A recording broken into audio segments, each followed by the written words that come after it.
I always thought betrayal would announce itself with loud arguments, slamming doors, maybe even a dramatic explosion or two. But for me, it arrived silently, creeping in like a thief in the night, until I was left staring at undeniable proof. My wife of 6 years wrapped in the arms of another man, in the very bed we once shared. And the proof? It came from the watchful eyes of a child's plush toy, sitting innocently on the shelf, recording every second of her deceit. That was the moment I knew. I wouldn't let her destroy me. I would shatter her world instead. Marriage was supposed to be the endgame, a promise of forever. At least, that's what I believed when I said my vows. I still remember how radiant she looked that day, her golden hair glowing in the sunlight, as she promised to love me through better or worse. But 6 years in, all we had left was the worse. It started subtly. The way she avoided my eyes during dinner, the constant buzzing of her phone. She'd smile at her screen, her fingers moving swiftly over the keyboard, but when I asked who she was talking to, she'd just shrug. Just work stuff, she'd say. Then came the late nights at the office that didn't make sense, excuses that didn't add up. Her perfume seemed stronger when she came home. Her laughter felt forced when I jokingly asked about her secret life. "I'm not cheating, Jason," she scoffed, rolling her eyes. "You're being ridiculous."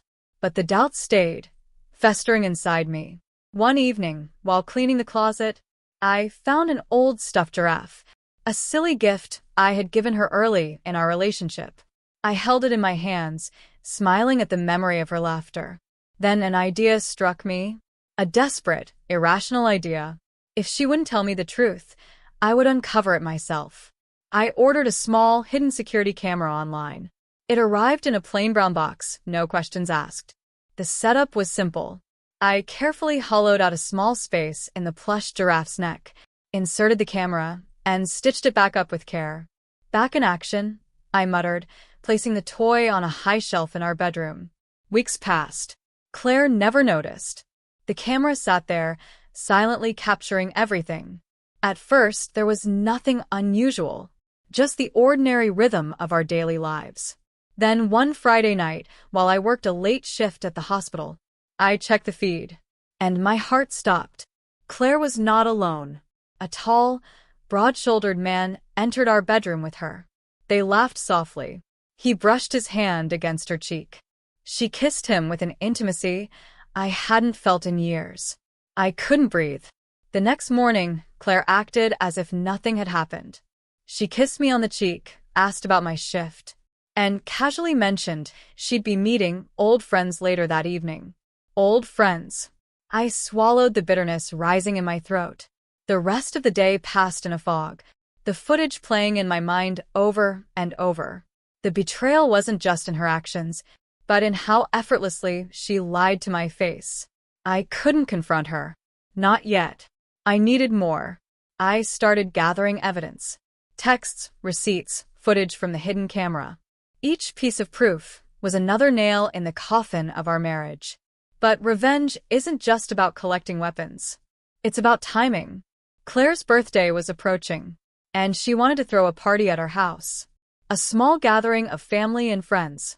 I agreed, hiding my resentment behind a well-rehearsed smile. This would be the stage for her reckoning. I reached out to a tech-savvy friend, asking for help in compiling the footage into a short, damning video. It wasn't just clips of her and her lover. I included her lies, the way she mocked me in text to him, the nights she claimed to be working late. By the time the party arrived, I was ready. The house was filled with energy that evening. Claire moved between guests, laughing, as if she didn't have a single care in the world. I played the role of the perfect husband, refilling drinks, making small talk. But inside, I was a storm, the weight of my plan pressing down on me. Toward the end of the evening, when everyone had gathered in the living room, I stood up with a smile. "Thank you all for coming tonight," I began, my voice steady. "It means the world to Claire and me to have you here to celebrate her special day." Claire beamed at me from across the room, a glass of wine in hand. "I wanted to do something a little different this year," I continued. "Instead of the usual birthday toast, I prepared a little video, a tribute to the woman I love. Claire's smile wavered slightly, but she didn't object. I grabbed the remote and turned on the TV. The room fell silent as the footage began to play. At first, it seemed innocent enough. Clips of our wedding, vacations, and happy memories. Then the tone shifted. Claire's face went pale as images of her and her lover filled the screen. Gasps echoed through the room as damning text messages flashed across the screen, each one worse than the last. "Jason, stop this," she cried, leaping to her feet. But I didn't stop. The final clip played. Her in our bedroom with him, her laughter ringing out as she called me pathetic, too stupid to ever find out. When the video ended, the room was deathly silent.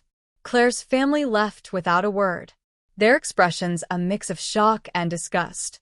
Our friends avoided her gaze, muttering excuses as they slipped away one by one. Claire turned to me, her face streaked with tears. "Why would you do this?" she whispered. I met her gaze, my voice cold. "Because you destroyed us, Claire. You didn't just cheat on me, you humiliated me. I gave you a chance to come clean, and you chose to lie." She collapsed onto the couch, sobbing uncontrollably. I didn't stay to watch her fall apart. I had already packed my bags. My car loaded with everything I needed to start over. It's been 6 months since that night. Claire tried reaching out, leaving voicemails and emails, begging for forgiveness. I never responded. I moved to a new city, started a new job, and even adopted a dog, a golden retriever named Max. The pain of her betrayal still lingers, but it no longer defines me. Revenge didn't heal me, but it gave me closure. And sometimes, that's all you need to move forward. She thought she could betray me and walk away unscathed. But in the end, it wasn't just her lies that unraveled our marriage. It was the truth I uncovered, one secret at a time.